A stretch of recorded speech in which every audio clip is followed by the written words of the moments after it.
Hello, everyone. It's been said many times that there are a couple of ways to read Russian news. When they say something is happening, the best way is to flip it 180. Chances are things are the opposite. So, like when they're saying they're the bastion of democracy, flip it 180. They're not. They're the bastion of tyranny and dictatorship. Or when they're talking about somebody plotting against them, chances are they're the ones doing the plotting. So I think this is the latter. As the Russian election approaching, basically, it's not really an election, it's a campaign to elect Putin for the fifth time. They are constantly spreading propaganda about America, the United States of America, preparing to interfere in their elections, preparing to hack their electronic systems, blah, blah, blah, blah, blah. And it's very possible that on the day of the election or shortly after, they're going to report that such a cyber attack had in fact occurred and they managed to thwart it and Putin had rightfully won. So obviously this is bullshit, but the second portion of it is that chances are they are preparing to follow up on their promise from some months ago to continue interfering in the elections of other countries, including the United States. So once again, I'm hoping that our international intelligence communities, U.S.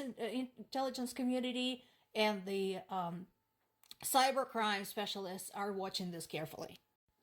Putin had a big, extensive interview covering multiple points with Russian journalists because, again, he doesn't talk to any foreign journalists unless they're prepared to show up and make complete idiots of themselves, cue in Tucker Carlson.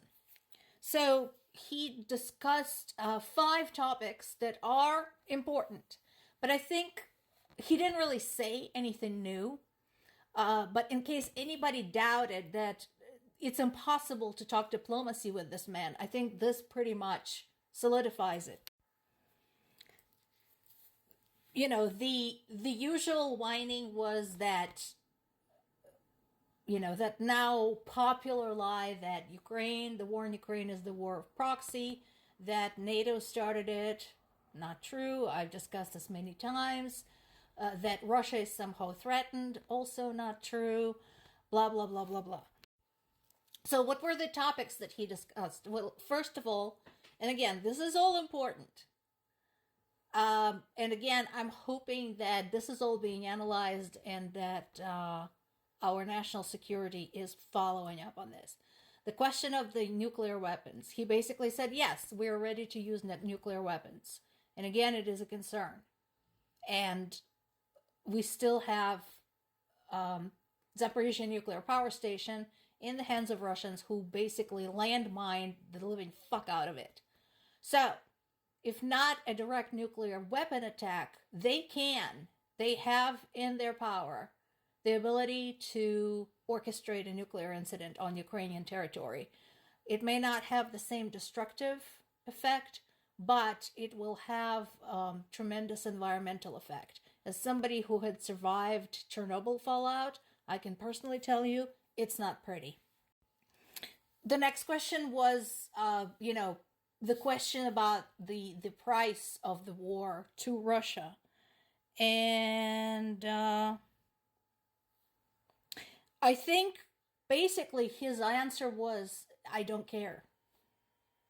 There are plenty of bodies in Russia. There are plenty of bodies in the developing countries that can be lured to the Ukrainian front with the promises of high pay and interesting jobs. He doesn't care.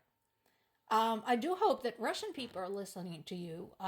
It's all fun and games until you run out of bodies that you personally want to send. Because the next thing, it could be you, it could be your loved one. So you think on that. What's it worth it to you?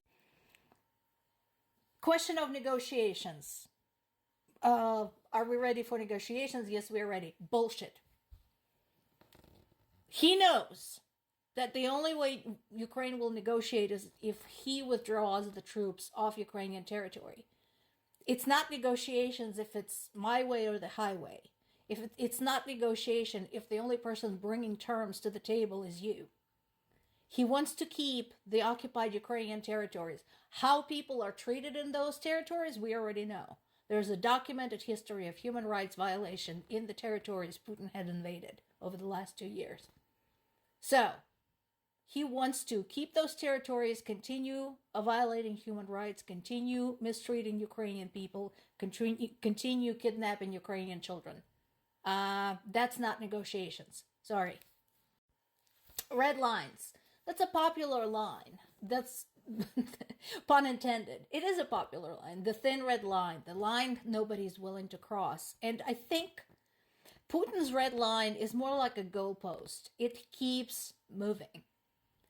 Way back when, Putin was the one, he can be quoted on this, it's on record, who said that he will respect territorial integrity of Ukraine. And then 10 years ago, he walked in and hacked off a piece of Ukraine, and then nothing happened. So he loosed his militants into the Ukrainian east, and nothing happened. And then he invaded Ukraine, and Ukraine fought back, and he started whining how he is being attacked. So, US might have the red line, EU might have the red line, NATO might have the red line. Putin doesn't have one. Keep that in mind. He will keep moving those goalposts. On the positive side, Putin says he doesn't care about the price of war. Fine. If he doesn't care, then Ukraine will keep ratcheting it up for him. It has been confirmed that 2 primary oil refining units were shut down in the Rosneft oil refinery in Ryazan. And again, look at the map. Look up Ryazan, Russia, and how far that is from Ukraine. And there's another one in Rostov region, the Novoshakhtinsky oil products plant that also has been hit.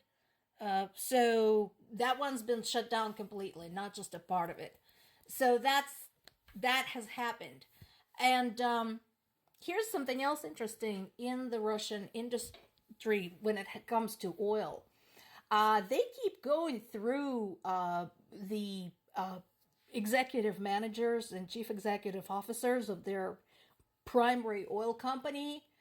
Something awful. I think 4th or 5th one of them died at a fairly early age in his 50s for some mysterious reason. I wonder what he knows that we don't know.